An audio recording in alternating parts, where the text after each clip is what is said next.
யாருக்கோ ஏற்பட்ட ஒரு பிரச்சனை, யாருக்கோ நடந்த ஒரு சிக்கல் நம்முடைய கண்களில் இருந்து கண்ணீரை வரவழைக்கவில்லை என்றால், நம்முடைய உள்ளங்களை உருக்கவில்லை என்றால், நமக்கு அது வலியை தரவில்லை என்றால், உங்களுடைய பாதிப்பாக அதை நீங்கள் பார்க்கவில்லை என்றால், நாம் மூமின்களாக வாழ்கிறோமா என்பதே ஒரு கேள்வி. உங்களுடைய பெயர் அப்துல் காதராக இருக்கலாம், அப்துல் ரஹீமாக இருக்கலாம், அப்துல் ரஹ்மானாக இருக்கலாம். ஆனால் உண்மையில் நீங்கள் அல்லாஹ்விற்கு அடிமையாகத்தான் வாழ்ந்து கொண்டிருக்கிறீர்களா என்கின்ற கேள்வி நிச்சயமாக வரும். இஸ்லாம் என்பது மற்றவர்களினுடைய நலனை நாடுவது. அத்தீனு அன்-நஸீஹா என்று நபிகள் நாயகம் ஸல்லல்லாஹு அலைஹி வஸல்லம் அவர்கள் சொன்னார்கள். மற்றவர்களுடைய வலியை நம் வலியாக என்றைக்கு நாம் பார்க்க பழகிக் கொள்கிறோமோ, மற்றவர்களுடைய வேதனையை என்றைக்கு நம்முடைய வேதனையாக பார்க்க பழகிக் கொள்கிறோமோ, அவர்களுடைய வலிகளை போக்குவதற்காக எப்போது நம்முடைய கைகள் அவர்களை நோக்கி செல்கிறதோ, நம்முடைய கால்கள் அவர்களை நோக்கி நடக்கிறதோ, நம்முடைய கைகள் எப்போது அவர்களுடைய கண்களில் இருக்கக்கூடிய கண்ணீரை துடைக்கிறதோ, அன்றைக்கு நாம் மூமின்களாக வாழ்ந்து கொண்டிருக்கிறோம் என்று அர்த்தம். எந்த படிப்பாக இருந்தாலும் சரி, ஆழமாக படிக்கணும், அழுத்தம் திருத்தமாக படிக்கணும், உச்சாணி கொம்பில் உட்கார வேண்டும் என்கின்ற எண்ணத்தோடு படிக்கணும், உங்களுடைய சமுதாயத்தை மாற்ற வேண்டும் என்கின்ற எண்ணத்தோடு படிக்கணும். இன்று இவ்வாறு இயங்கிக் கொண்டிருக்கக்கூடிய உலகத்தை அப்படியே திருப்புவதற்கு என்ன வழி என்பதை குறித்து நீங்கள் சிந்தித்தால் உங்களுக்கும் நன்மை, உங்களுடைய சமுதாயத்திற்கும் நன்மை, உங்களை பெற்றவர்களுக்கும் நன்மை. பொருளாதாரம் தானா வரும். பொருளாதாரத்துக்கு பின்னாடி ஓட வேண்டாம். பொருளாதாரம் உங்களை தேடி வரும். நீங்க அந்த நிலைக்கு நீங்கள் சென்று விட்டீர்கள். ஆனால் பொருளாதாரம் உங்களை தேடி வரும். அப்படிப்பட்டவர்களாக நாம் மாற வேண்டும். அஸ்ஸலாமு அலைக்கும் ரஹ்மத்துல்லாஹி வபரகாத்துஹு. கண்ணியத்துக்குரிய சகோதரர்களே, தடைகளை தகர்த்து எறிவோம் அப்படின்னு சொல்லி ஒரு தலைப்பு கொடுத்திருக்கிறாங்க. முதல்ல நமக்கு என்ன தடைகள் நமக்கு இருக்கு என்று நமக்கு தெரியணும். அதற்கு பிறகுதான் அதை எவ்வாறு தகர்த்து எறிவது என்பதை குறித்து யோசிக்க முடியும். கண்ணுக்கு முன்னாடி இருக்கக்கூடிய பிரச்சனை எதுன்னு சொல்லி தெரியலன்னு சொல்லி சொன்னா அதை தீர்ப்பதற்கான வழி நமக்கு தெரியாது. இங்க இருக்கக்கூடிய ஒவ்வொருத்தரும் பல்வேறு காரணங்களுக்காக ஒரு படிப்பை சூஸ் பண்ணியிருக்கீங்க. சிலர் விரும்பி அந்த படிப்பை எடுத்தாலும் அதனுடைய எண்ட் ரிசல்ட்டா ஒரு நல்ல ஒரு சம்பாத்தியம் அப்படின்னு ஆசைப்படுறீங்க. தப்பு இல்லை, ஹலால் தானே. இப்போ சம்பாதிக்கிறது ஹலால் தானே, அதை நினைச்சு நம்ம வெக்கப்பட வேண்டியதில்லை. அல்ஹம்துலில்லாஹ். ஒருத்தவங்க ஒரு ஸ்டார்ட் அப் ஆரம்பிக்கணும், ஒருத்தர் ஒரு சொசைட்டிக்கு சமூக சேவை பண்ணணும், ஒருத்தர் எக்ஸ்ப்ளோர் பண்ணணும், என்ன தவறுகள் இருக்கு, என்ன பிரச்சனைகள் இருக்குன்னு எக்ஸ்ப்ளோர் பண்ணணும், ஒருத்தர் ஒரு புதிய கம்பெனி ஒன்று உருவாக்கணும். இப்படி நிறைய ஒவ்வொருத்தரும் ஒவ்வொரு விஷயங்களை சொன்னீங்க. செயின் வெய்ஸ்மேன் கேள்விப்பட்டிருக்கீங்களா? செயின் வெய்ஸ்மேன் கேள்விப்பட்டிருக்கீங்களா? இஸ்ரேல் கேள்விப்பட்டிருக்கீங்களா? இஸ்ரேலுடைய ஃபர்ஸ்ட் பிரசிடென்ட் தான் செயின் வெய்ஸ்மேன். அவர் யாரு? அவர் என்ன படிச்சாரு? பயோகெமிஸ்ட்ரி என்கின்ற இந்த ஃபீல்டினுடைய பயோனியர், ஃபெர்மெண்டேஷன் என்று சொல்லக்கூடிய அந்த டெக்னாலஜியினுடைய ஃபாதர் என்று அழைக்கப்படக்கூடியவர் செயின் வெய்ஸ்மேன். அவர் ஒரு மெத்தடாலஜியை கண்டுபிடிக்கிறாரு. அந்த மெத்தடாலஜியின் மூலமாக இண்டஸ்ட்ரியல் ஃபெர்மெண்டேஷன் சொல்லி அதை சொல்றாங்க. அந்த இண்டஸ்ட்ரியல் ஃபெர்மெண்டேஷன் என்கின்ற அந்த விஷயத்தை பயன்படுத்துவதன் மூலமாக ஒரு குண்டு வெடிக்கும் போது அது புகையில்லாமல் வெடிக்கக்கூடியதாக இருப்பதை அவர் கண்டுபிடிக்கிறார்.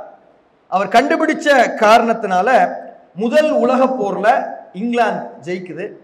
இங்கிலாந்து ஜெயிக்கக்கூடிய விஷயத்திற்கு மிக முக்கியமான காரணமாக இருந்தவர் செயின் வெய்ஸ்மேன். இது என்ன பெரிய தாக்கத்தை ஏற்படுத்துது? இப்ப செயின் வெய்ஸ்மேனை பத்தியே நாம இங்க பேச வேண்டிய ஒரு தேவை வந்திருக்கு. அவரும் படிச்சாரு, நம்மள மாதிரி தான் படிச்சாரு. ஆனால் ஒரு நாட்டினுடைய அதிபராக மாறினார். பால்ஃபோர் அக்ரிமெண்ட் ஒரு அக்ரிமெண்ட் இருக்கு. அதை பத்தி யாருக்கா தெரியுமா? இன்னைக்கு இஸ்ரேல் என்கின்ற ஒரு கூட்டம் பாலஸ்தீனியர்களை பிரித்து, பாலஸ்தீனியர்களை நடுத்தெருவில் நிற்க வைத்து 20 லட்சத்திற்கும் அதிகமான பாலஸ்தீனியர்களை ஷாங்காய் ஏர்போர்ட் அளவிற்கு இருக்கக்கூடிய ஒரு இடத்தில் சுருக்கி நிற்க வைத்து, அங்கே இருக்கக்கூடிய பிள்ளைகளை கொன்று குவித்து, அங்கே இருக்கக்கூடிய தாய்மார்களுக்கு எந்த விதமான உதவியும் கிடைக்க முடியாமல் செய்து, உலகத்தில் அழிந்து போன போலியோ என்று உருவாகுவதற்கு காரணமாக இருக்கக்கூடிய அளவிற்கு மோசமான சுகாதார சூழ்நிலையை ஏற்படுத்தி இருக்கக்கூடிய அந்த இஸ்ரேல் என்கின்ற அந்த நாட்டினுடைய உருவாக்கத்திற்கு காரணமாக இருந்தது இந்த பால்ஃபோர் அக்ரிமெண்ட் என்று சொல்லக்கூடிய அந்த அக்ரிமெண்ட்.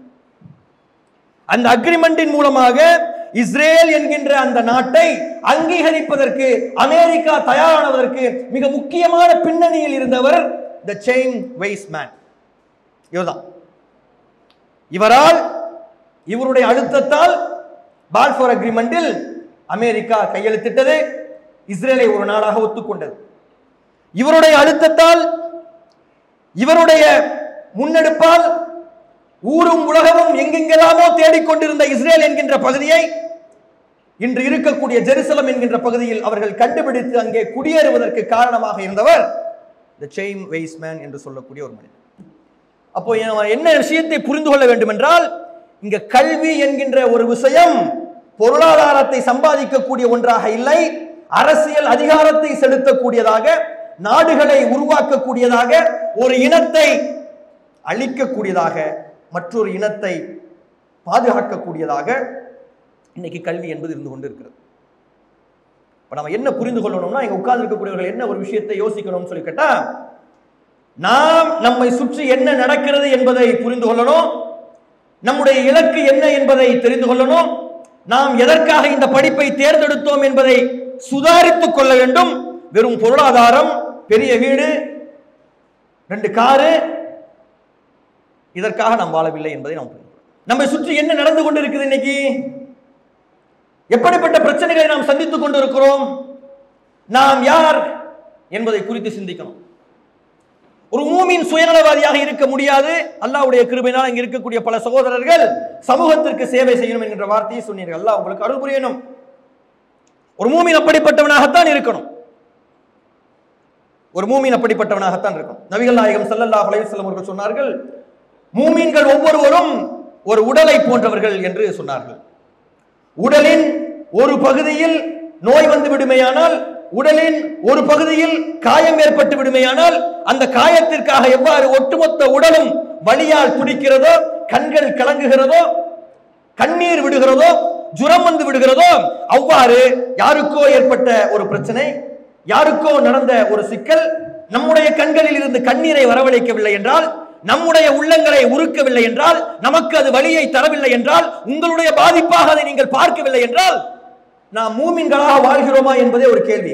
உங்களுடைய பெயர் அப்துல் காதராக இருக்கலாம், அப்துல் ரஹீமாக இருக்கலாம், அப்துல் ரஹ்மானாக இருக்கலாம், ஆனால் உண்மையில் நீங்கள் அல்லாஹ்விற்கு அடிமையாகத்தான் வாழ்ந்து கொண்டிருக்கிறீர்களா என்கின்ற கேள்வி நிச்சயமாக வரும்.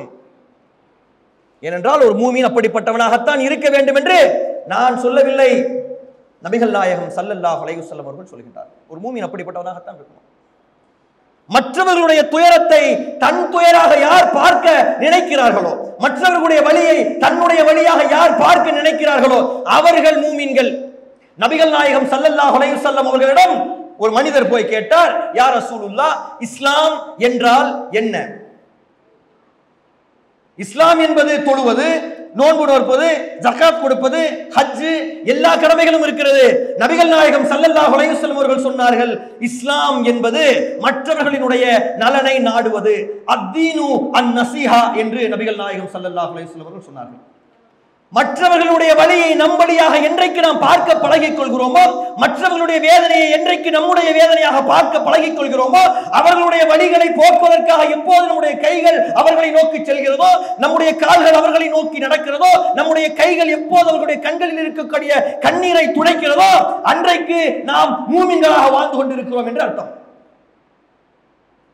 கூட்டி குறைத்து சொல்லவில்லை. இதுதான் இஸ்லாம். நபிகள் நாயகம் ஸல்லல்லாஹு அலைஹி வஸல்லம் அவர்கள் சொன்னார்கள், பக்கத்து வீட்டில் ஒருவன் பசியோடு இருக்கக்கூடிய நேரத்தில் வயிறார நீங்கள் உண்பீர்களேயானால் நீங்கள் என்னை சார்ந்தவர்கள் இல்லை என்று நபிகள் நாயகம் ஸல்லல்லாஹு அலைஹி வஸல்லம் அவர்கள் சொன்னார்கள். அப்ப பக்கத்து வீட்டில் இருக்கிறவன் பசியோடு இருக்கிறானா, வயிற்றுல சோறு இருக்கா இல்லையா என்பதை குறித்தும் யோசிக்க வேண்டியது, சிந்திக்க வேண்டியது ஒரு மூமினான ஆணுக்கும் பெண்ணுக்கும் கடமை. அவர்கள் பட்டினியோடு கிடக்கக்கூடிய நேரத்தில் அவர்களுடைய வயிறை அரை வயிறு கூட நிரப்பாமல் உங்களுடைய வயிறை முழுமையாக நிரப்பிக் கொண்டு நீங்கள் புளிச்சையப்ப விட்டுக் கொண்டு அலைவீர்களானால் நீங்கள் முஹம்மது நபியுடைய மார்க்கத்தை பின்பற்றவில்லை, நீங்கள் நபியை பின்பற்றவில்லை, நபி வழியை நீங்கள் பின்பற்றவில்லை. ஏனென்றால் நபிகள் நாயகம் ஸல்லல்லாஹு அலைஹி வஸல்லம் அவர்கள் சொன்னார்கள், உங்கள் வீட்டில் நீங்கள் ஒரு குழம்பு செய்கிறீர்கள், அந்த குழம்பில் சிறிதளவு தண்ணீரையாவது சேர்த்து மற்றவர்களுக்கு நீங்கள் பகிர்ந்து கொடுங்கள் என்று சொன்ன மார்க்கத்தில் நீங்கள் இருந்து கொண்டு இருக்கிறீர்கள். நீங்கள் தொழுகைக்காக நடந்து செல்கிறீர்கள், நடந்து செல்லக்கூடிய நேரத்தில் அங்கே கிடக்கக்கூடிய சில முள்ளையும் கல்லையும் அகற்றிவிட்டு நீங்கள் செல்வீர்களானால் அதன் காரணத்தினால் உங்களுடைய தொழுகை தாமதமாகி விடுமானால் கூட அப்போதும் இறைவன் உங்களுக்கு நன்மையை எழுதுகிறான் என்று சொல்லக்கூடிய மார்க்கத்தில் இருந்து கொண்டிருக்கிறீர்கள். அப்ப நாம நம்மை சுற்றி என்ன நடக்கிறது என்பதை முதல்ல சிந்திக்கணும். என்ன நடக்கிறது என்பதை நாம புரிந்து கொள்ளணும். அதற்கு நாம் நம்முடைய காதுகளை கண்களை திறந்து வைத்துக் கொண்டு இருக்கும். இன்னைக்கு என்ன நடந்து கொண்டு இருக்கு இஸ்ரேல்ல? பாலஸ்தீனத்தில் இன்னைக்கு என்ன நடந்து கொண்டு இருக்கிறது? காசாவில் இன்னைக்கு எவ்வளவு பெரிய பிரச்சனை நடந்து கொண்டு இருக்கிறது? ஏன் காசாவில் நடக்கக்கூடிய பிரச்சனை ஏன் இந்தியாவில் பேசிக்கிட்டு இருக்கிறோம்? ஏன் சென்னையில பேசிக்கிட்டு இருக்கிறோம்? நமக்கு என்ன தேவை வந்தது? எல்லா விஷயங்களையும் தெரிஞ்சு கொள்ளணும், எல்லா விஷயத்தையும் பேசணும். சரி, காசாவை விட்டுருவோம். இந்தியாவில் என்ன நடக்குது? நாம் எப்படி இருக்கிறோம்? இந்தியாவில் நாம் ஒவ்வொருவரும் முஸ்லிம்களாக இருக்கிறோம். நாம் இந்த நாட்டில் எப்படி வாழ்ந்து கொண்டிருக்கிறோம்? நல்லபடியா தான் வாழ்ந்து கொண்டிருக்கிறோம். நல்லபடியா உட்கார்ந்து இங்க ப்ரோக்ராம் நடந்து கொண்டிருக்கிறது. இந்த நிகழ்ச்சியில அழகான முறையில் உட்கார்ந்து மார்க்க விஷயங்களை கேட்டுக்கொண்டு இருக்கிறோம். ஆனால் நம்மை சுற்றி நிறைய அரசியல் நடந்து கொண்டிருக்கிறது, பாலிடிக்ஸ். நம்மை சுற்றி ஒரு பெரிய அரசியல் நடந்து கொண்டிருக்கிறது. அந்த அரசியல்னால இன்னைக்கு இருக்கக்கூடிய நாம நாளைக்கு பாதிப்பை சந்திப்போமா மாட்டோமா என்பதை குறித்து சிந்திக்கணும். இங்க நிறைய டெக்னிக்கல் பீப்புள் இருக்கீங்க, டெக்னாலஜியை பத்தி தெரிந்தவர்கள் இருக்கீங்க, சயின்ஸ் ஸ்ட்ரீம் படிச்ச ஸ்டூடெண்ட்ஸ் இருக்கீங்க. பொதுவாகவே டெக்னாலஜி, இன்ஜினியரிங், சயின்ஸ் படிக்கக்கூடியவர்களுக்கு பொதுவாக ஒரு பேச்சு சொல்லப்படும். அவர்கள் சமூகத்தை பற்றி சிறிய அளவுக்கு சிந்திக்க மாட்டாங்க. உண்மையாது. ஐஐடி மெட்ராஸ்ல சமீபத்தில் ஒரு கான்வகேஷன் ஃபங்க்ஷன் நடந்தது, பாத்தீங்களா? ஐஐடி மெட்ராஸ்ல ஒரு கான்வகேஷன் ஃபங்க்ஷன் நடந்துச்சு. அந்த பையனுடைய பேர் ஞாபகம் இருக்கா? ஒரு ஹிந்து சகோதரன். எதை பத்தி பேசினா அவன்? எதை பத்தி பேசினா? பாலஸ்தீனத்தை பற்றி பேசினான். எவ்வாறு டெக்னாலஜி, எவ்வாறு சயின்ஸ், எவ்வாறு சோசியல் மீடியா எவ்வாறு பாலஸ்தீனர்களுக்கு எதிராக பயன்படுத்தப்படுகிறது என்பதை இந்தியன் இன்ஸ்டிடியூட் ஆஃப் டெக்னாலஜில பிடெக்ல கோல்டு மெடல் வாங்கிய ஒரு இந்து சகோதரன் மேடையில் நின்று பேசுகிறான். ஏன் என்றால் நம்முடைய டெக்னாலஜி, நம்முடைய சயின்ஸ், உங்களுடைய ஆராய்ச்சி இந்த சமூகத்திற்கு, இந்த மக்களுக்கு உதவ வேண்டும், உண்மையை உறக்க சொல்ல வேண்டும், நல்லவர்களுக்கு பாதுகாப்பாக இருக்க வேண்டும், தீயவர்களுக்கு துணையாக நிற்கக்கூடாது என்பதை அவன் பேசினான். 21 வயசு 22 வயசு அந்த மாணவன் பேசினான். அப்ப நம்ம அப்படிப்பட்டவர்களாக இருக்கணும். நம்மை சுற்றி என்ன நடக்குதுன்னு சொல்லி தெரியணும். இன்னைக்கு பாலஸ்தீனத்தில் என்ன நடந்து கொண்டு இருக்குது? 41,495 பேர் இந்த நிமிடம் வரை படுகொலை செய்யப்பட்டிருக்காங்க. நம்ம சொல்லக்கூடிய நம்பர் குறைவாகத்தான் இருக்குமே தவிர கூடுதலாக இருக்காது. யுனைடெட் நேஷன்ஸினுடைய அந்த வெப்சைட்ல இருந்து எடுத்த நம்பர் 41,495 பேர் இந்த நிமிடம் வரை கொல்லப்பட்டு இருக்கிறார்கள். 10,000 மாணவர்கள், ஸ்டூடெண்ட்ஸ் கொல்லப்பட்டிருக்கிறார்கள். 416 டீச்சர்கள் கொல்லப்பட்டிருக்கிறார்கள். 22,000 மாணவர்கள் ஊனப்படுத்தப்பட்டிருக்கிறார்கள். கைகள் இழந்து, கண்ணை இழந்து, நொண்டியாக, முடமாக மாற்றப்பட்டிருக்கிறார்கள்.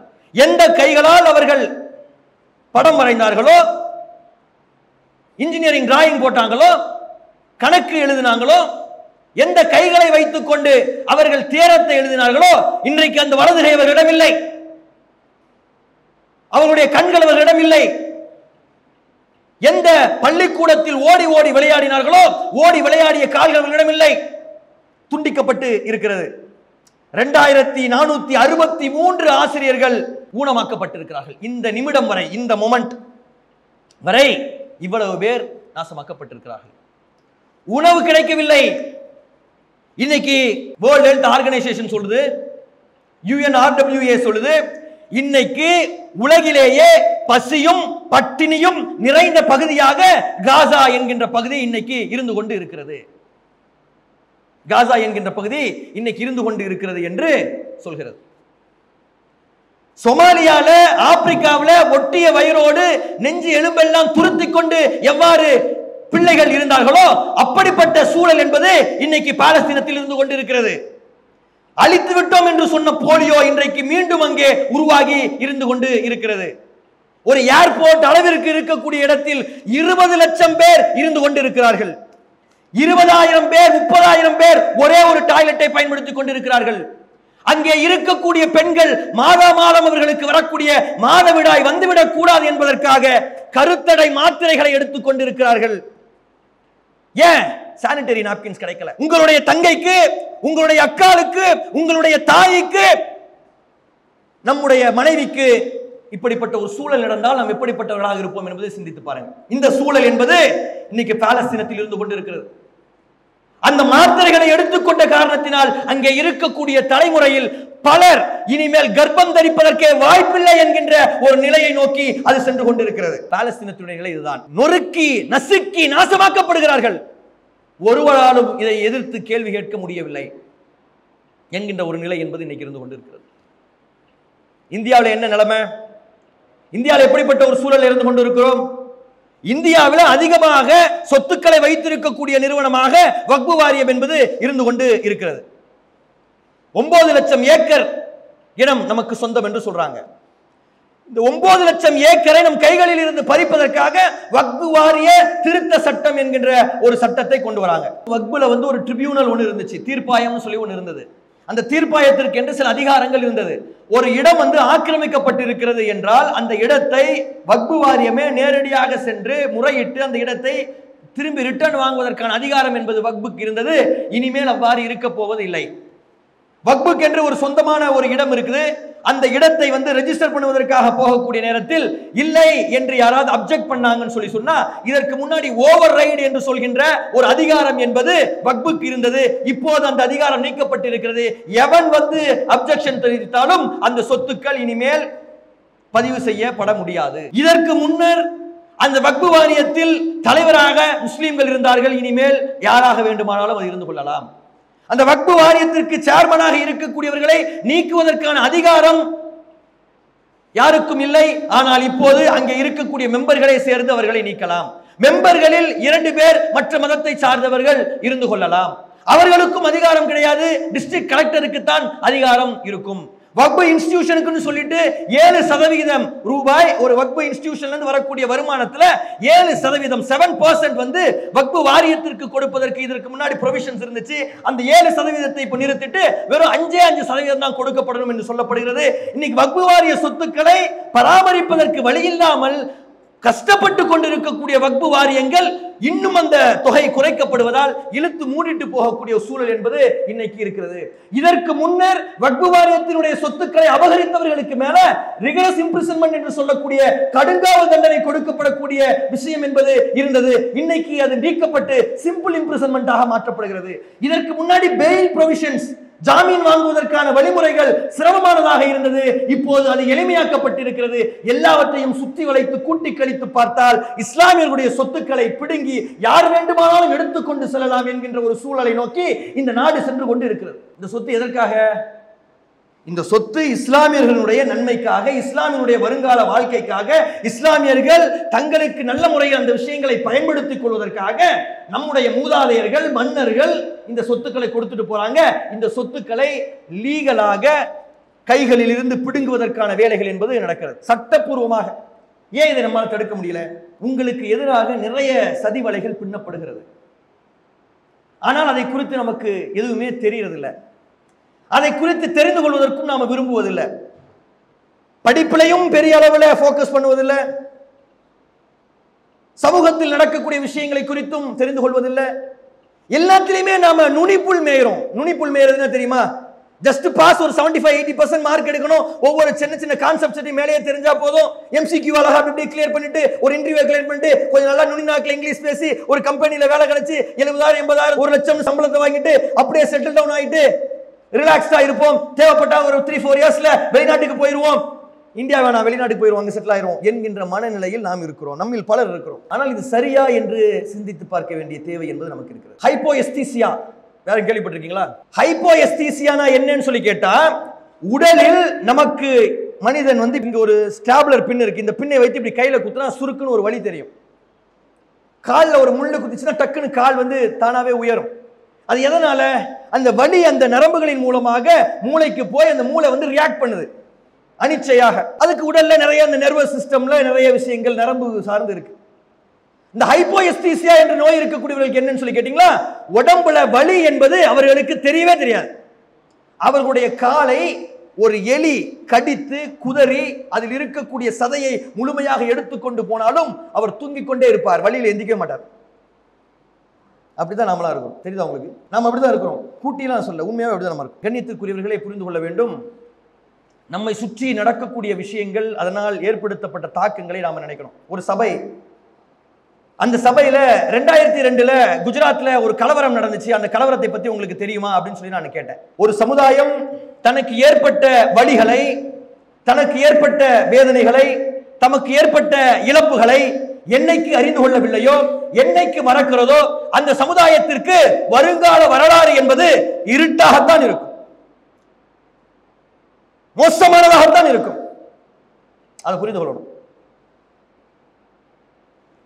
2002 கிட்டத்தட்ட 3000 பேர் படுகொலை செய்யப்படுகிறார்கள். பில்கிஸ் பானு என்கின்ற பெண்ணும் அவரோடு சேர்ந்த 11க்கும் அதிகமானவர்கள் படுகொலை செய்யப்படுகிறார்கள். பில்கிஸ் பானு என்கின்ற பெண் கற்பழிக்கப்படுகிறாள். அவள் வயிற்றில் இருக்கக்கூடிய குழந்தை கொல்லப்படுகிறது.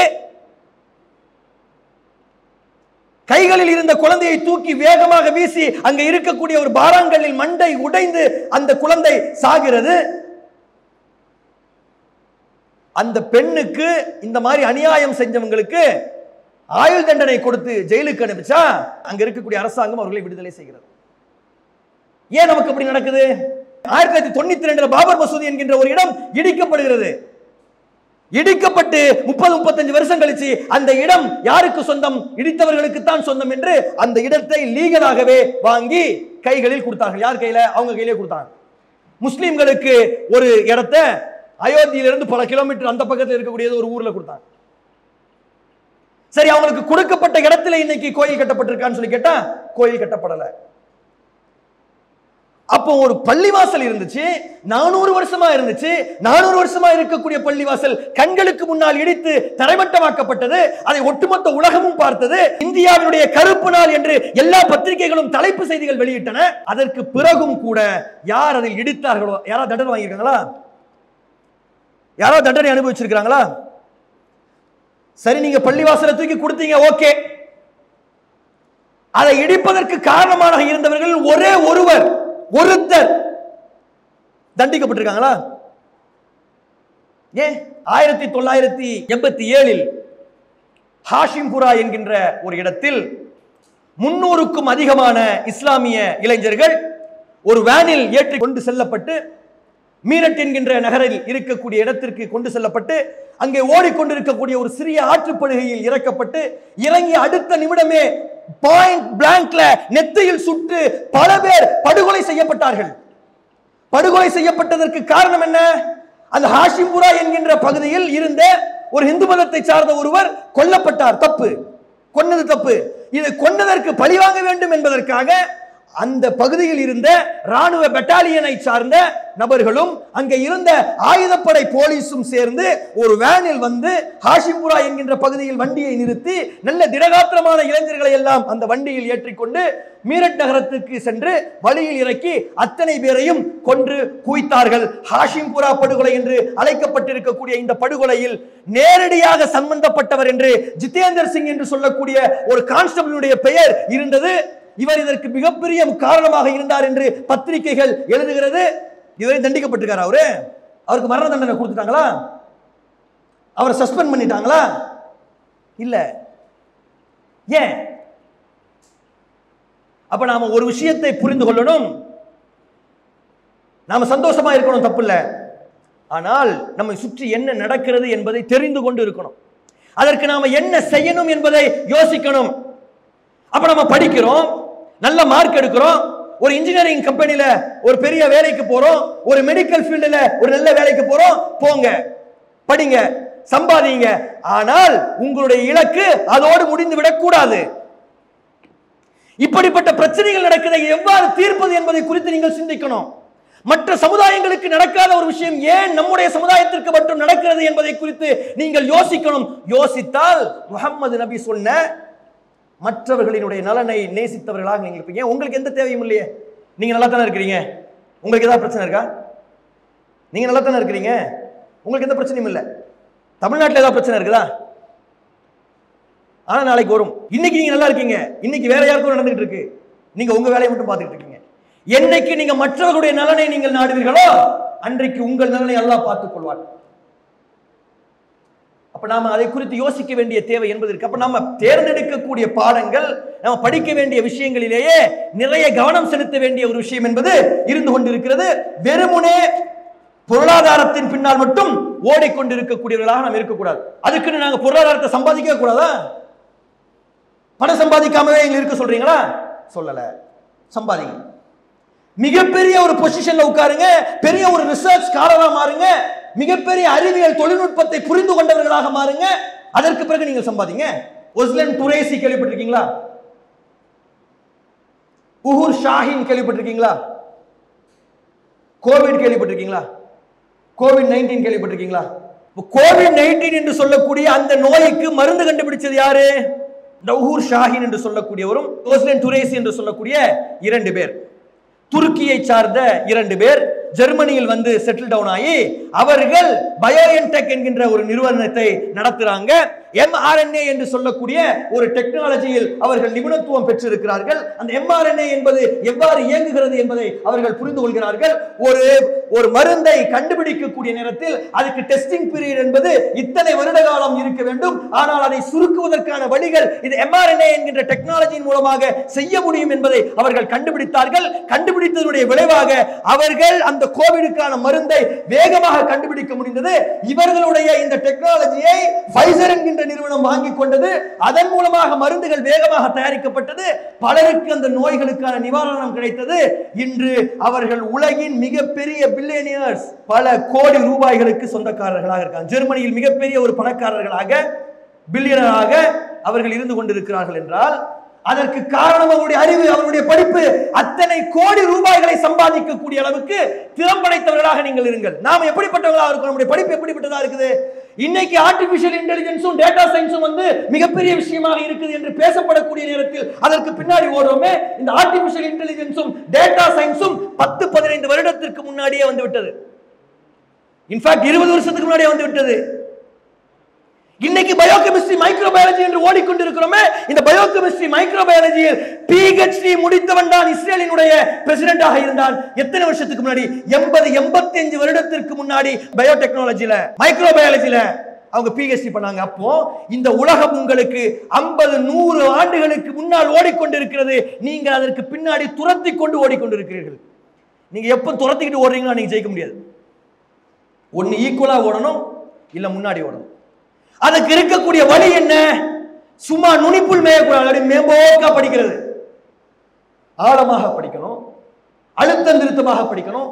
அடுத்து என்ன வரப்போகிறதோ அதை படிக்கணும். அடுத்து என்ன வரப்போகிறதோ அடுத்து படிக்கணும்.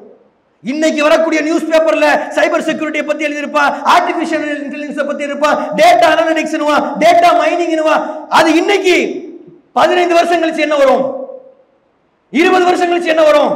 அதை நீங்கள் படிக்கணும். இன்னைக்கு அதுல நீங்க டாக்டரேட் வாங்கணும், அதுல நீங்க PhD வாங்கணும், அதுல நீங்க கோல்டு மெடலிஸ்ட் வாங்கணும். அப்போ நீங்க ஜெயிப்பீங்க. உங்களுடைய சமுதாயம் ஜெயிக்கும், உங்களுடைய மக்கள் ஜெயிப்பாங்க.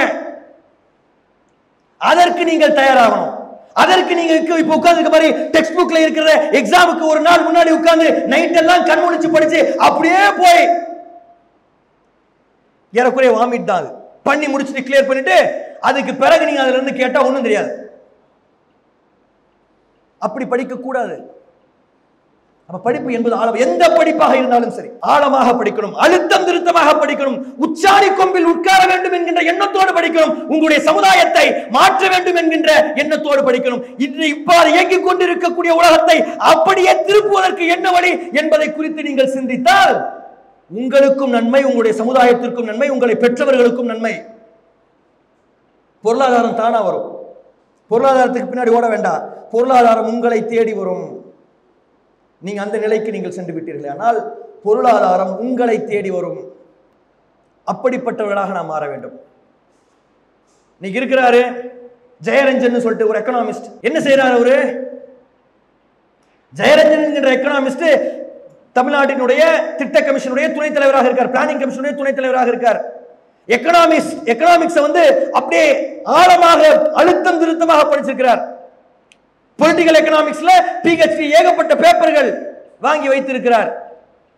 எல்லா பிரச்சனைகளுக்குமான தீர்வை அவரை நோக்கி செல்கிறார்கள். அவர்கிட்ட போய் கேட்கிறாங்க, இதற்கு என்ன வழி, இதை எவ்வாறு சரி செய்வது, இதை எவ்வாறு நடத்துவது, இந்த விஷயத்திற்கு எவ்வாறு பொருளாதாரத்தை கொடுப்பது.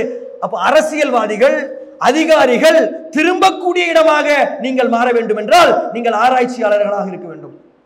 எந்த துறையாக இருந்தாலும் சரி, ஹையஸ்ட் லெவல்ல போய் உட்கார்வதற்கு என்ன வழி என்பதை பார்க்கணும், கடுமையாக உழைக்கணும். சமுதாயத்திற்கு என்ன நடக்கும் இதனால? நீங்க நேரடியாக செய்யலனா கூட சமுதாயத்திற்கு நடக்கும். தஞ்சாவூர் பக்கத்துல பண்டாரவடைன்னு ஒரு ஊர் இருக்கு. அந்த ஊரை சார்ந்த ஒரு நல்ல படித்த ஒரு நபர் கவர்மெண்ட் ஜாப்ல ஒரு பெரிய பொசிஷன்ல இருந்து யுனைடெட் நேஷன்ஸ்ல அவர் ஒரு ஏதோ ஒரு போஸ்டிங்ல இருந்தார். யுனைடெட் நேஷன்ஸ் எங்க இருக்கு? யுனைடெட் நேஷன்ஸ் வந்து இருக்கிறது நியூயார்க்ல. ஒவ்வொரு இடமும் யூஎனுக்கு நிறைய ஆர்கனைசேஷன் இருக்கு. WHO இருக்கு, யுனெஸ்கோ இருக்கு, யுனிசெஃப் இருக்கு, இப்படி பல இடங்கள்ல இருக்கு. ஒவ்வொன்று ஒரு இடத்துல இருக்கு. நியூயார்க்ல இருக்கக்கூடிய யுனைடெட் நேஷன்ஸ்ல அவர் வேலை பார்த்தாரு. இதனால பண்டாரவடைக்கு என்ன நன்மை? நான் சும்மா சிம்பிளான ஒரு உதாரணத்தை சொல்றேன். நேற்று வந்துட்டு இருக்கக்கூடிய நேரத்தில் பாபநாசம் என்கின்ற ஒரு ஊர்ல ட்ரெயின் ஏறுவதற்காக நாம வந்து வெயிட் பண்ணிட்டு இருந்தோம். பாபநாசத்துக்கு முன்னாடி ஸ்டேஷன் பண்டாரவடை. பாபநாசத்துல இருக்கக்கூடிய ரயில்வே ட்ராக் ஒரே ஒரு ட்ராக் தான் இருக்கு. அதுக்கு முன்னாடி இருக்கக்கூடிய பண்டாரவடையில 4 ட்ராக் இருக்கு. சரிங்களா? அங்க வண்டிகள் இப்ப எதுவும் நிற்கிறது இல்லை. அப்ப ஏங்க 4 ட்ராக்? அங்க எப்படி 4 ட்ராக் வந்துச்சு? எல்லா எக்ஸ்பிரஸ் ட்ரெயினும் தஞ்சாவூரை விட்டா அடுத்து நிற்கக்கூடிய இடமாக எது இருக்குன்னு சொல்லி கேட்டா பாபநாசம் தான் இருக்கு. நடுவுல பண்டாரவடைன்னு ஒரு பெரிய ஊர் இருக்கு. ஆனால் இதற்கு முன்னாடி நின்றுகிட்டு போயிருக்கு. எப்படி அந்த இடத்துக்கு ஒரு பெரிய ரயில்வே ஸ்டேஷன் வந்துச்சு? 4 லைன் அங்க எப்படி வந்துச்சு? அங்க வந்து பெரிய அளவுல வந்து கூட்ஸ் எல்லாம் ஹேண்டில் பண்ணுவதற்கான வசதிகள்லாம் அங்க இருந்ததாக சொன்னாங்க. எப்படி அது நடந்துச்சு? அவர் சொல்றாரு, அந்த யுனைடெட் நேஷன்ஸ்ல இருந்த அவர் பண்டாரவடையை சார்ந்தவர், அவர் பெரிய இன்ஃப்ளூயன்சர். அங்க இருக்கக்கூடிய ஒரு பொலிட்டிஷியன் கிட்ட எங்க ஊரு பண்டாரவடை அங்க ஒரு ஸ்டேஷன் அங்க ரயில்ல நின்றுட்டு போற மாதிரி செஞ்சா நல்லா இருக்குமே, ஒரே ஒரு வார்த்தை வந்துருச்சு. அப்படி இருந்துச்சு. நீங்க அவர் இறந்து போயிட்டாரு, கொஞ்சம் கொஞ்சமா மாறிடுச்சு. இப்படித்தான் மாற்றங்கள் நடக்கும். நீங்க நேரடியா செய்ய வேண்டியது இல்ல. நீங்க ஒரு கலெக்டர் ஆயிட்டு உங்க ஊருக்கு உங்க வீட்டுக்கு போய் பாருங்க, அந்த ரோடு எவ்வளவு சுத்தமா இருக்குன்னு உங்களுக்கு தெரியும். அங்க எலக்ட்ரிக்கல் ப்ராப்ளமே வராது, நாய் தொல்லை இருக்காது, குப்பை யாரும் போட மாட்டாங்க. நீங்க ஒரு பெரிய ஜட்ஜ் ஆயிட்டு போய் பாருங்க, நடக்காது. அப்ப நாம ஒரு பெரிய பொசிஷனுக்கு போகக்கூடிய நேரத்தில் நம்மை அறியாமல் நாம் சமூகத்திற்கு அதிகமான நன்மைகளை மறைமுகமாகவே நம்மால் செய்ய முடியும். நீங்கள் நினைத்தால் நேரடியாகவே ஆயிரக்கணக்கான நன்மைகளை செய்ய முடியும். வெறும் டிகிரி படிச்சோம், பாஸ் பண்ணோம், சம்பாதிச்சோம், ஓகே. அதிகபட்சம் எவ்வளவு சம்பாதிச்சிட முடியும்? சீஃப் ஜஸ்டிஸ் ஆஃப் இந்தியா இன்னைக்கு அவருடைய சம்பளம் எவ்வளவு? 1.5 லட்சம். ஒரு இன்ஜினியரிங் படிக்கக்கூடிய ஒருத்தரால ஒரு 5 வருஷத்துல அந்த 1.5 லட்சத்தை சம்பாதிச்சிட முடியும். ஆனா நீங்களும் ஒரு ஒண்ணா வாய்ப்பே இல்லை. தலைகீழ நின்னாலும் ஒரு பக்கத்தில் நம்மளால போக முடியாது. நாம 1.5 லட்சம் ரூபாய் சம்பாதிக்கலாம், மெர்சிடிஸ் பென்ஸ் கார் கூட நம்ம ஓட்டலாம். ஆனால் சீஃப் ஜஸ்டிஸ் ஆஃப் இந்தியாவுக்கு இருக்கக்கூடிய அதிகாரம் உங்களுக்கு இல்லை, அவருக்கு இருக்கக்கூடிய மரியாதை உங்களுக்கு இல்லை. அவரால் செய்ய முடிந்த காரியங்களில் ஒன்றை கூட உங்களால் செய்ய முடியாது இந்த நாட்டிற்காக. பிரைம் மினிஸ்டர் ஆஃப் இந்தியாவை நடு ரோட்டில் நிற்க வைத்தவரால் கேள்வி கேட்க முடியும். அவர் நினைத்தால் இந்த கவர்மெண்டை டிஸ்மிஸ் கூட செய்ய முடியும். சீஃப் ஜஸ்டிஸ் ஆஃப் இந்தியா என்ன தேவைக்கு? ஒரு LLB என்கின்ற ஒரு படிப்பு தேவை, நல்ல அழகான ஒரு இங்கிலீஷ் தேவை, நல்ல லாங்குவேஜ் ஸ்கில்ஸ் தேவை, சட்டத்தில் நிபுணத்துவம் தேவை, நல்லா பிராக்டிஸ் பண்ணணும். அடுத்த நிலைக்கு போய் ஒரு 25 வயதில் உங்களால் ஒரு நல்ல ஒரு லாயராக பிராக்டிஸ் பண்ண முடிந்து விடுமையானால் உங்களுடைய அந்த எக்ஸ்பீரியன்ஸ்ல தாராளமாக நீங்கள் சுப்ரீம் கோர்ட் ஜட்ஜ் வரையும் நீங்கள் போக முடியும். பயப்படுவார்கள். அதிகாரம் அப்படி மணிப்பூர் பத்தி எரிந்து கொண்டிருந்தது, நாடாளுமன்றத்தில் கடந்து எல்லாம் குதின்னு குதிக்கிறான். பிரதமர் மோடி பேச வேண்டும் சொல்லி சொல்றான், பேசவே இல்லை. சுப்ரீம் கோர்ட்ல ஜட்ஜ் வந்து நின்று பேசுறார். நீங்க மணிப்பூர் விஷயத்தில் உடனடியாக ஆக்ஷன் எடுக்கலன்னு சொல்லி சொன்னா சுப்ரீம் கோர்ட் டைரக்டா இன்வால்வ் ஆக வேண்டிய தேவை வரும். அது உங்களுக்கு அசிங்கமா போயிடும். என்ன சொல்றீங்க? உடனே மோடி வந்து நின்று பேசினாரே, 10 நிமிஷம் கேட்டீங்களா? உடனே வந்து பேசினார். நாங்கள் இதை பார்த்து கொண்டு இருக்கிறோம். 3 நிமிஷம் பேசினார். அப்ப சீஃப் ஜஸ்டிஸ் இந்தியா நினைத்தால் இவ்வளவு பெரிய காரியங்களை செய்ய முடியும். இந்தியாவுக்கு எலெக்ஷன் நடத்தக்கூடிய எலெக்ஷன் கமிஷன், அதை அவரால் கேள்வி கேட்க முடியும். Director general of police Tamil Nadu, அவரை அவர் கேள்வி கேட்க முடியும். தமிழகத்தினுடைய அட்வொகேட் ஜெனரல் அவரால் கேள்வி கேட்க முடியும். சொலிசிட்டர் ஜெனரல் அவரால் கேள்வி கேட்கப்பட முடியும். இந்தியாவில் இருக்கக்கூடிய எவனும் அவருடைய கேள்விக்கு தப்ப முடியாது.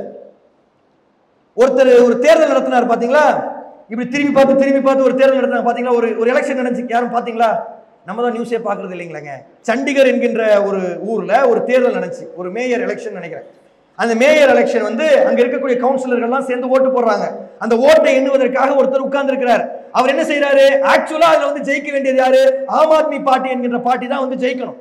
ஜெயிக்க வேண்டிய ஆம் ஆத்மி பார்ட்டியை தோற்கடிப்பதற்கு அவர் என்ன செய்யறாருன்னு சொல்லி சொன்னா, அவருடைய பேனாவை எடுத்து அவருக்கு ஈக்குவலா விழுந்த ஓட்டையெல்லாம் கரெக்ஷன் பண்றாரு. ராங் ராங் ராங் ராங் நடிச்சிட்டு இந்த டீச்சர் திருத்துவாங்கல்ல, அப்ப பக்கத்துல பார்த்து காப்பி அடிப்பானே ஒரு பையன், அந்த மாதிரி அப்படி பாக்குறாரு. பார்த்து பார்த்து அப்படி திருத்திட்டு இருக்கிறார். திருத்தி பார்த்து ஃபுல்லா ரெக்கார்டடு. அவரை கூப்பிட்டு லெஃப்ட் ரைட் வாங்கி அந்த தேர்தலை சஸ்பெண்ட் பண்ணி, யாரு அவர் வந்து ஜெயிச்சாருன்னு சொன்னாரோ ஜெயிச்சவன் தோத்துட்டான்னு சொல்லி, தோத்தவனை ஜெயிச்சாருன்னு சொல்லி யார் அனௌன்ஸ் பண்ணா? யார் அனௌன்ஸ் பண்ணா? சுப்ரீம் கோர்ட் அனௌன்ஸ் பண்ணுச்சு. அப்ப இந்த சுப்ரீம் கோர்ட்டுக்கு அவ்வளவு அதிகாரங்கள் இருக்கிறது. சம்பாதிப்பது குறைவு, அதிகாரங்கள் அதிகம். உங்களுக்கு சொந்தமா கார் இருக்கும், உங்களுக்கு வேலை செய்வதற்கு வீட்டுக்கு ஆள் இருக்கும், உங்களுக்குன்னு சொல்லி தனியா வீடு இருக்கும், போலீஸ் ஏந்திய பாதுகாப்பு இருக்கும், உங்களுக்கு முன்னாடி அந்த ரெட் லைட்ல முன்னாடியும் பின்னாடியும் கார்கள் ஓடிக்கொண்டு இருக்கும், நீங்க சொல்வதை நீங்க சொல்ல சொல்ல டைப் பண்றதுக்கு உங்களுக்கு டைப்பிஸ்ட் இருக்கும், நீங்க சொல்வதை சொல்ல சொல்ல எழுதுவதற்கு என்று ஒரு ஸ்டெனோகிராஃபர் இருக்கும். எவ்வளவு பெரிய அதிகாரம் இருக்கும். நாம சொன்னோம் இஸ்லாம்னா மற்றவர்களுடைய நலனை நாடுவது. ஒரு ஐஏஎஸ் ஆபீசரான என்ன பெரிய நன்மையை செஞ்சிட முடியும்? ஒரு ஐஏஎஸ் ஆபீசரான என்ன பெரிய நன்மையை செஞ்சிட முடியும்? டாக்டர் ஷாஹித் இக்பால் சௌத்ரி என்று சொல்லக்கூடிய ஒரு ஐஏஎஸ் ஆபீசர், காஷ்மீர் கேடர், 320 பிரிட்ஜ் ஜம்மு காஷ்மீர்ல மட்டும் கேட்டிருக்காரு. 320 பிரிட்ஜ், ரொம்ப ஆக்சஸே பண்ண முடியாத ஏரியாக்கள், மக்கள் போகவே முடியாத ஏரியாக்கள், அந்த இடங்கள்ல பிரிட்ஜ் கட்டுறாரு. பிரசவ வலி வந்து சாகக்கூடியவர்கள், உடல்நலம் கெட்டு போயிருக்கக்கூடிய இடத்துல ஹாஸ்பிட்டலுக்கு கொண்டுட்டு போக முடியாதவர்கள், பாம்பு கடிச்சிருச்சு டக்குனு ஒரு ஹாஸ்பிட்டலுக்கு கொண்டுட்டு போகணும்னு சொல்லி கொண்டுட்டு போக முடியாம செத்து போனவர்களுக்கு ஒரு வழிமுறையாக, அவர்களை பாதுகாக்கக்கூடிய ஒரு நடைமுறையாக ஒரு பிரிட்ஜ், 320 பிரிட்ஜுகளை டாக்டர் ஷாஹித் இக்பால் சௌத்ரி என்பவர் மட்டும் கட்டினார். உமாகாந்த் உம்ராவ் என்று சொல்லக்கூடிய ஒரு ஐஏஎஸ் ஆபீசர் 16,000 குட்டைகள், 16,000 பாண்ட் குட்டை குளம், 16,000 குட்டைகளை ராஜஸ்தானுடைய ஒரு மாவட்டத்தில் கொண்டு வந்து அந்த மாவட்டம் வறட்சியில் இருந்து மேலே வருவதற்கு காரணமாக அவர் இருந்தார். ஜிதேந்திர குமார் சோனி என்று சொல்லக்கூடிய ஒரு ஐஏஎஸ் ஆபீசர், அவர் இருந்த பகுதியில் 1.5 லட்சம் மாணவர்களுக்கு செருப்பு போட்டுக்கொண்டு ஸ்கூலுக்கு போவதற்கான வேலை. செருப்புன்றது சாதாரண விஷயம் நமக்கு இன்னைக்கு இருக்கு. ஆனா அந்த செருப்பு இல்லாம போனா எவ்வளவு நோய் வரும் என்பதை டாக்டர்ஸ் கிட்ட நீங்க கேட்டு பாருங்க. செருப்பு இல்லாம சின்ன சின்ன பிள்ளைங்க எல்லாம் இன்னும் பீகார்ல, ஜார்க்கண்ட்ல, ஒரிசால, மத்திய பிரதேஷ்ல போய்கிட்டு இருக்காங்க. அப்படி ரொம்பவும் பின்தங்கி இருக்கக்கூடிய மாவட்டத்தில் நலிந்து போய் இருக்கக்கூடிய மக்களுக்கு செருப்புகளை, 1.5 லட்சத்திற்கும் அதிகமான செருப்புகளை அரசாங்கத்தின் மூலமாக 1.5 லட்சம் மாணவர்களுக்கு செருப்புகளை கிடைப்பதற்கு வழியை ஏற்படுத்தி கொடுத்தார். சமணா சரண் என்று சொல்லக்கூடிய ஒரு மனிதர், அவரு பாதிக்கப்பட்டிருக்கக்கூடிய மக்களை உடனே ஹாஸ்பிட்டலுக்கு கொண்டுட்டு போகணும்னா பெரிய பெரிய ஆம்புலன்ஸ்கள் அங்கே போக முடியாது. பைக் ஆம்புலன்ஸ் என்கின்ற ஒரு முறையை கண்டுபிடித்து அதில் பல பேரை காப்பாற்றினார். அக்தர் அமீர் கான் என்று சொல்லக்கூடிய ஒருவர், அவர் ராஜஸ்தானில் சிறிய வயதிலேயே திருமணம் செய்து கொண்டு படிப்பை விட்டுவிட்டு சிறிய வயதிலேயே செய்த திருமணத்தினால் இறந்து போனவர்களை பாதுகாக்கக்கூடிய ஒரு வேலையை செய்தார். இப்படி ஏராளமானவர்கள் ஒரு ஐஏஎஸ் ஆபீசராக, ஒரு ஐபிஎஸ் ஆபீசராக இருந்து செய்து கொண்டு இருக்கிறார்கள். கேரளாவில் சமீபத்தில் ஒரு கலெக்டர், அங்கே இருக்கக்கூடிய மக்கள், ஏழை மக்கள், பழங்குடியின மக்கள், அவர் வந்து ஒரு ஐஏஎஸ் ஆபீசரா வந்து பொறுப்பெடுத்துக்கிறார். டாக்டர் ராஜசேகர் நினைக்கிறேன், அவர் பொறுப்பெடுத்துக்கிறாரு. பொறுப்பெடுத்துக்கிட்டு வந்து அவர் கலெக்டர் ஆபீஸ்க்கு போகும்போது அங்க வாசல்ல ஒரு 4 பேர் நின்று போராட்டம் பண்ணிட்டு இருக்காங்க. என்ன போராட்டம் பண்ணிருக்காங்க? அவங்கள கூப்பிடுங்க அப்படின்னு சொல்றாரு. கூப்பிட்டா அங்க இருக்கக்கூடிய மக்கள் வந்து நின்றுகிட்டு சொல்றாங்க, எங்களுக்கு சொந்தமான ஒரு இடத்தை இவர்கள் அணைக்கட்டுன்னு சொல்லி வாங்கிக்கிட்டாங்க. அணைக்கட்டி முடிச்சதுக்கு பிறகு எங்களுக்கு சொந்த இடம் கொடுக்கல, எங்களுக்கு இப்ப இருக்க இடம் இல்லாமல் நாங்க நின்றுகிட்டு இருக்கோம், நாங்க பல வருஷமா போராடுறோம், எங்களுக்கு இவங்க இடம் கொடுக்க மாட்டாங்கன்னு சொல்லி ஒரு கோரிக்கையை அந்த மக்கள் கொடுக்குறாங்க. பழங்குடியின மக்கள் அழுக்கு உடையோடு, ஒட்டிய வயிறோடு, சின்ன சின்ன குழந்தைகளை கையில் வைத்துக் கொண்டு, பேச தெரியாமல் 20-25 மக்கள் 30 மக்கள் நின்று கொண்டு கதறிக்கொண்டு இருக்கிறாங்க. எத்தனை வருஷமாக இவங்க போராடிட்டு இருக்காங்க? அவங்க ஒரு 2-3 வருஷமா போராடிட்டு இருக்காங்க. 2-3 வருஷமா போராடிட்டு இருக்காங்களா? அப்புறம் உள்ள கூப்பிடுங்க. உள்ள கூப்பிட்டீங்கன்னா நீங்க சொல்லக்கூடிய விஷயத்திற்கு என்ன ஆதாரம் இருக்கு? இந்த இடத்தை வந்து கவர்மெண்ட் வாங்கிக்கிச்சுன்றதுக்கு என்ன ஆதாரம் இருக்கு? காமிங்க. அந்த ஆதாரத்தை கேட்டால் அவர்கள் ஒரு பேப்பரை கொடுக்குறாங்க. அந்த பேப்பர் அழுக்கு பிடிச்சி தேஞ்சு போய் இருக்கு, ஒண்ணுமே புரியல. அவங்க கிட்ட கேட்டா நாங்க எந்த ஆதாரமும் அந்த மாதிரி கொடுக்கல அப்படின்னு சொல்லி சொல்றாங்க. அப்ப அந்த கிழிஞ்சு போன பேப்பர்ல இருக்கக்கூடிய ஒரு சின்ன ஒரு மார்க்கை வச்சு இவர் பழைய ரெக்கார்ட்ஸ் எல்லாம் தேடி அந்த பழைய ரெக்கார்ட்ஸை பார்த்தா இவங்களுக்கு கொடுத்த அந்த வாக்குறுதி கொடுக்கப்பட்டிருக்கக்கூடிய பேப்பர் அந்த ரெக்கார்ட்ல கிழிக்கப்பட்டிருக்கிறதை பார்க்கிறார். அப்போ யாரோ இதை விளையாடி இருக்காங்கன்னு அவருக்கு புரியுது. அதற்கு பிறகு அவர் என்ன செய்யறாருன்னு சொல்லி சொன்னா, அங்க இருக்கக்கூடிய மக்களுக்கு இவருக்கு ஒரு இடம் கொடுங்கன்னு சொல்லி சொல்றார். யாருமே கொடுப்பதற்கு தயாராக இல்லை. அப்போ அவர் அதை விட்டுட்டு சில வருடங்கள் கழித்து சொல்றாரு, எனக்கு வாங்குவதற்கு ஒரு இடம் வேணும் அப்படின்னு சொல்லி சொன்ன உடனே எல்லாரும் ஓடி ஓடி வந்து நிறைய இடங்களை அவருக்கு கொடுக்கறதுக்கு தயாராக இருக்கிறாங்க. தயாராக இருக்கக்கூடிய நேரத்தில் ஒரு நல்ல அழகான ஒரு இடமாக அவர் சூஸ் பண்ணிட்டு அந்த இடத்திற்கு இந்த பாதிக்கப்பட்ட மக்களை ஒரு வேன்ல அனுப்புறார். அந்த வேன்ல அந்த மக்கள் போறாங்க. வேன்ல போய் பார்த்தா அந்த இடத்தில் பெரிய பெரிய மரங்கள், பெரிய பெரிய செடி கொடிகள், பப்பாளி, பலா, வாழை என்று நிறைய இருக்குது. இந்த இடம் யாருக்கு என்று அந்த மக்கள் கேட்கிறாங்க. இந்த இடம் உங்களுக்கு தான் சொல்லி அவர் சொல்றார். அந்த மக்கள் அந்த மரங்களை கட்டி பிடித்துக் கொண்டு அழுகிறார்கள். அவர் இன்னைக்கு கலெக்டராக இல்ல, தன்னுடைய பதவியை முடிச்சிட்டு வந்துட்டாரு. இன்றைக்கும் வருடத்திற்கு ஒரு முறை அந்த ஊரில் அந்த பலா விளைந்ததற்கு பிறகு ஒரு பலாவை தூக்கி தன்னுடைய தலையில் வைத்துக் கொண்டு வந்து அவரிடம் கொடுத்து விட்டு செல்லக்கூடிய அளவிற்கு நன்றியுடையவர்களாக அந்த மக்கள் இருக்கிறார்கள். அவர்கள் மிகவும் சாதாரணமானவர்கள். அவருடைய குரல் யாரு காதுகளிலும் விழாது. அவர்களால் சத்தமாக பேசக்கூட முடியாது. தங்களுடைய குரலை மற்றவர்களிடம் எடுத்து சொல்லக்கூட தெரியாது. ஆனால் அவர்கள் பாதிக்கப்பட்டிருந்தார்கள். பாதிக்கப்பட்டவர்களை பாதுகாப்பது தன்னுடைய கடமை என்று ஒரு கலெக்டர் நினைத்தார். இன்று அவர்களுக்கு சொந்தமான ஒரு இடம் கிடைத்தது. அதை அரசாங்கத்தின் மூலமாக சட்டப்பூர்வமாக அவர் செய்தார். இதை செய்வதற்கான அதிகாரம் ஒரு ஐடி ப்ரொஃபஷனலுக்கு இல்லை. 10 லட்சம் 12 லட்சம் சம்பாதிக்கக்கூடிய நம்மிடம் இல்லை. ஒரு டாக்டரிடம் இல்லை. ஒரு கலெக்டரிடம் இருக்கிறது. கலெக்டர் ஆவது பெரிய சிரமம் இல்லை, எளிமையான விஷயம். இன்ஜினியரிங் படிக்கிறீங்க, எனக்கு அட்மினிஸ்ட்ரேஷன்ல பெருசா இன்ட்ரெஸ்ட் இல்ல, ஐஏஎஸ் படிங்க, இந்தியன் இன்ஜினியரிங் சர்வீஸ் படிங்க. இந்தியாவில் இறக்கக்கூடிய எந்த ப்ராஜெக்டாக இருந்தாலும், எவ்வளவு பெரிய ப்ராஜெக்டாக இருந்தாலும் உங்களுடைய ஒப்புதல் இல்லாமல் வாங்கவே முடியாது. 4 டிபார்ட்மெண்ட் படிக்க முடியும். IAS, electrical, electronics, mechanical, civil, இந்த 4 டிபார்ட்மெண்ட் படிக்க முடியும். இந்த 4 டிபார்ட்மெண்ட் படிக்கக்கூடியவர்கள் இதை படிக்க முடியும். பல 100 பல 1000 கோடி வருமானம் உள்ள ப்ராஜெக்டாக இருந்தாலும் உங்களுடைய சிக்னேச்சர் இல்லாம அது சாங்ஷன் ஆகவே ஆகாது. ஐஏஎஸ், இந்தியன் இன்ஜினியரிங் சர்வீஸ் படிங்க. அப்ப நாம எப்படிப்பட்டவர்களாக இருக்க வேண்டும் என்பதை நாம புரிந்து கொள்ள கடமைப்பட்டிருக்கிறோம். ஏற்கனவே நாம சொன்ன மாதிரி நாம் இந்த சமூகத்திற்கு பிரயோஜனமாக இருக்கக்கூடியவர்களாக, இந்த சமூகம் நம்மை விரும்பக்கூடியவர்களாக நாம இருக்கணும். சுயநலம் உடையவர்களாக இருக்கக்கூடாது. இப்ப நாம இப்படி இருக்கிறோம், நினைக்கக்கூடியது எல்லாத்தையும் நம்மளால செய்ய முடியுமா? நிச்சயமாக செய்ய முடியும். சரியான ஒரு உழைப்பு இருந்தா, நல்ல ஒரு கம்யூனிகேஷன் ஸ்கில் இருந்தா, உழைப்பு இருந்தா யாராலையும் செய்ய முடியும். திட்டமிடுதல் இருந்தா எல்லாராலையும் செய்ய முடியும். சின்னவங்க பெரியவங்கன்றது யாரு முக்கியமே இல்லை. நம்ம எந்த பேக்ரவுண்ட்ல இருந்து வரணும், நம்ம வாப்பா அம்மா எப்படிப்பட்டவங்க அவசியமே இல்லை.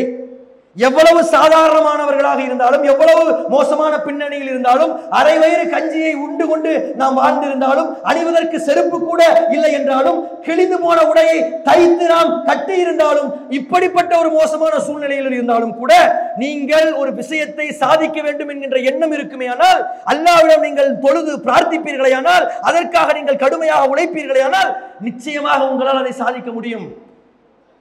அதை நம்பக்கூடியவர்களாக நாம மிக முக்கியமானவர்களாக இந்த விஷயத்தை நாம் மனதில் வைத்துக் கொள்ளணும். இப்ராஹிம் அலைஹிஸ்ஸலாம் அவருடைய வாழ்க்கை இதற்கு பெரிய முன்னுதாரணமாக இருக்கு.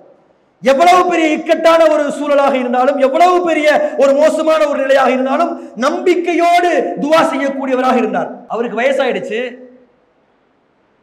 குழந்தை பிறப்பதற்கான வாய்ப்பே இல்லை. அவருடைய மனைவிக்கும் வயசாயிடுச்சு. அவர் எப்படி பிரார்த்திக்கணும் இறைவன் கிட்ட? யா அல்லாஹ் எனக்கு ஒரு குழந்தையை கொடு, இப்படிதானே பிரார்த்திக்கணும். எனக்கு ஏதாவது குழந்தை கிடைச்சா போதும் அப்படித்தானே கேட்கணும். அவர் அந்த நேரத்தில் கூட கேட்டாரு, ரப்பி ஹப்லி மினஸ் சாலிஹீன், யா அல்லாஹ் எனக்கு குழந்தையை கொடு. எப்படிப்பட்ட குழந்தை தெரியுமா? சாலிஹான குழந்தை, நல்ல குழந்தையா கொடு. குழந்தை பெக்கிறதுக்கே வாய்ப்பு இல்லை, ஆனா அந்த நேரத்திலும் அவர் கேட்கிறாரு சாலிஹான குழந்தையை கொடு. மனைவியையும் பிள்ளைகளையும் கொண்டு போயிட்டு மக்காவில் பாலைவனத்தில் மனிதர்கள் இல்லாத ஒரு இடத்தில் விட்டுவிட்டு திரும்பி வருகிறார். அந்த மனைவி, ஏன் எங்க போறீங்க, எங்க விட்டுட்டு போறீங்க? இல்ல அல்லாஹ்தான் வர சொன்னானா என்று கேட்கிறார்கள். ஆமா. அப்ப அந்த பெண்மணி திரும்ப போயிடுறாங்க. இவர் நடந்து வருகிறார். குழந்தை, பச்சிலம் குழந்தை தாகத்தால் அழுகிறது. மனைவி நின்று கொண்டிருக்கிறார். உதவுவதற்கு யாரும் இல்லை. அப்போதும் இறைவனிடம் அவர் கேட்கிறார், யா அல்லாஹ், உன்னை வணங்க வேண்டும் என்பதற்காக என்னுடைய குடும்பத்தாரை நான் இங்கே அமர்த்தி விட்டு செல்கிறேன். மக்களில் சிலருக்கு இவர் மீது கருணையை பொழியச் செய். இவர்களுக்கு கனி வகைகளில் இருந்து ஃப்ரூட்ஸ், கனி வகைகளில் இருந்து இவர்களுக்கு உணவளி என்று கேட்டார். எவ்வளவு இக்கட்டான ஒரு சூழலாக இருந்தாலும் அல்லாஹ்வின் மீது இருக்கக்கூடிய நம்பிக்கை இழக்கக்கூடியவராக இப்ராஹிம் இல்லை. அப்படித்தான் நாம இருக்கணும். கேளுங்க, பெருசா கேளுங்க, உயர்வானதா கேளுங்க. நம்மை படைத்த இறைவன் அதை கொடுப்பதற்கு வலிமையுடையவன் என்பதை நம்பி கேளுங்க.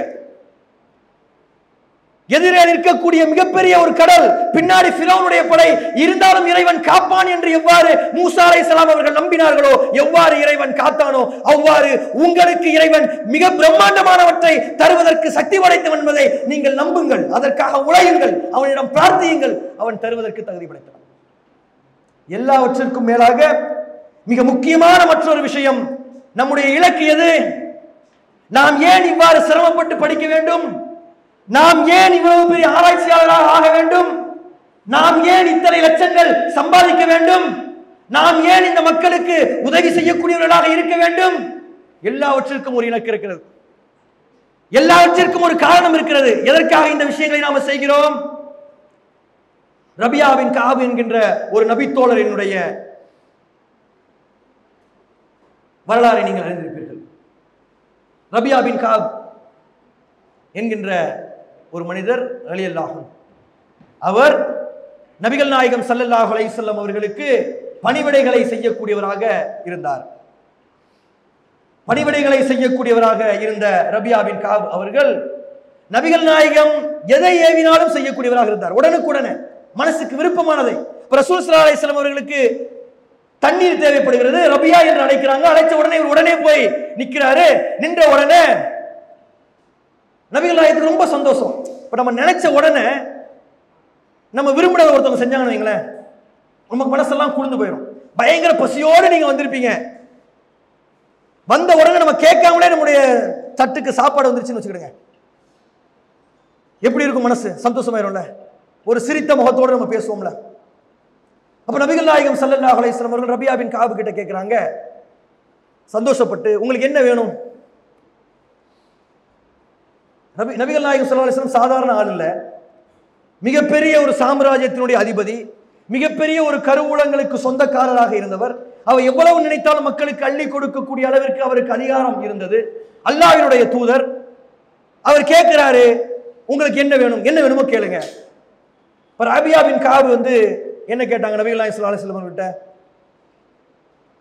சொர்க்கத்தில் நான் உங்களோடு இருக்க வேண்டும் என்று ஆசைப்படுகிறேன். நபிகள் நாயகம் ஸல்லல்லாஹு அலைஹி வஸல்லம் அவர்களோடு சொர்க்கத்தில் இருக்க வேண்டும் என்று ஆசைப்படுகிறேன் கேட்டாங்க. அப்ப நபிகள் நாயகம் சொன்னாங்க, நான் இதை கேட்கல, வேற இந்த உலகத்தில் உங்களுக்கு வேற என்ன வேணும்னு கேளுங்க. மீண்டும் அவர் சொன்னார், சொர்க்கத்தில் நான் உங்களோடு இருக்க வேண்டும் என்று ஆசைப்படுகிறேன். அவர் யார்? ரபியா பின் கஅப் என்பவர் யார்? ஏழை, பரம ஏழை, இருப்பதற்கு வீடு இல்லை, தங்குவதற்கு இடமில்லை, திண்ணை தோழர்களில் ஒருவராக இருந்தார். இளைஞர் தான், என்ன வேண்டுமானாலும் கேட்க முடியும், கேட்பதற்கு அவருக்கு ஹலாலானதுதான், கேட்டிருக்கலாம். பிரம்மாண்டமான மாளிகைகள், மாட மாளிகைகள், கூட கோபுரங்கள் என்று மனிதன் ஆசைப்படக்கூடிய ஒரு வயது. ஆனாலும் அந்த நேரத்தில் அவர் கேட்டது சொர்க்கத்தை. நபிகள் நாயகம் ஸல்லல்லாஹு அலைஹி வஸல்லம், நீங்கள் அதிகமாக சுஜூது செய்யுங்கள், இறைவனை நீங்கள் பிரார்த்தியுங்கள் சொல்லி சொன்னாங்க. அப்ப நாம இங்க இருக்கக்கூடிய ஒவ்வொருவரும் நினைத்துக் கொள்ள வேண்டிய விஷயம் என்னன்னு சொல்லி கேட்டா, நாம இதை பேசிக் கொண்டிருக்கக்கூடிய, கேட்டுக்கொண்டிருக்கக்கூடிய எல்லா விஷயங்களினுடைய எல்லை அடிப்படை எதுவென்றால் மௌத்துக்கு பிறகு இருக்கக்கூடிய ஒரு வாழ்க்கை தான். நாம் இறந்ததற்கு பிறகு சொர்க்கம் செல்லக்கூடியவர்களாக ஆக வேண்டும் என்பதற்காகத்தான் இந்த உலகத்தில் நாம் சிரமப்படுகிறோம். நாம் சிறப்பாக படிப்பதற்கு காரணம் என்ன? அல்லாஹ்வை அதிகமாக அஞ்சிக் கொள்வதற்காகத்தான். இன்னம யஹ்ஷல்லாஹ மின் இபாதிஹில் உலமா, அல்லாஹ்வினுடைய அடியார்களில் அவனை அஞ்சக்கூடியவர்கள் தான் அறிஞர்கள் என்று திருமறை குர்ஆன் சொல்கின்றது. எந்த கல்வி நமக்கு அல்லாஹ்வை குறித்த அச்சத்தை தருகிறதோ, எந்த கல்வியை கற்பதன் மூலமாக இறை நம்பிக்கை நமக்கு கூடுகிறதோ, எந்த கல்வியை கற்பதன் மூலமாக மறுமை எண்ணிக்கை நம் நம்பிக்கை நமக்கு அதிகரிக்கிறதோ, எந்த கல்வியை கற்பதன் மூலமாக அதிகமான மக்களுக்கு நன்மையை செய்ய நம்மால் முடிகிறதோ, அந்த கல்வியை நோக்கி நாம் பயணிக்க வேண்டும். அதன் மூலமாக மறுமையில் நாம் வெற்றி பெறுவதற்கு எல்லாம் வல்ல இறைவன் நமக்கு உதவ வேண்டும். மறுமை வெற்றிதான் மகத்தானது. மறுமை வெற்றியை நோக்கி நாம் பயணிப்போம். அதற்கேற்ற கல்விகளை நாம் கற்போம். எந்த கல்வியை கற்பதாக இருந்தாலும் நம்மால் வெற்றி பெற முடியும். அதனுடைய உயரத்தை உச்சாணி கொம்பை அடைவதற்கு எல்லாம் வல்ல இறைவனிடம் பிரார்த்திப்போம். உலகத்தினுடைய மிகப்பெரிய தலைவிதியை மாற்றியவர்களில் பலர் சிறந்த கல்வியாளர்களாக இருந்தார்கள். வருங்கால தலைமுறை நம்மை கொண்டு அந்த வரலாற்றை எழுதட்டும். இங்கே இருக்கக்கூடியவர்கள் யாரும் சாதாரணமானவர்கள் இல்லை. உங்களுடைய நம்பிக்கை சாதாரணமானது இல்லை. உங்களை படைத்த இறைவன் சாதாரணமானது இல்லை. சாதாரணமான இறைவன் கிடையாது. உங்களுடைய நம்பிக்கை சாதாரணமான நம்பிக்கை இல்லை.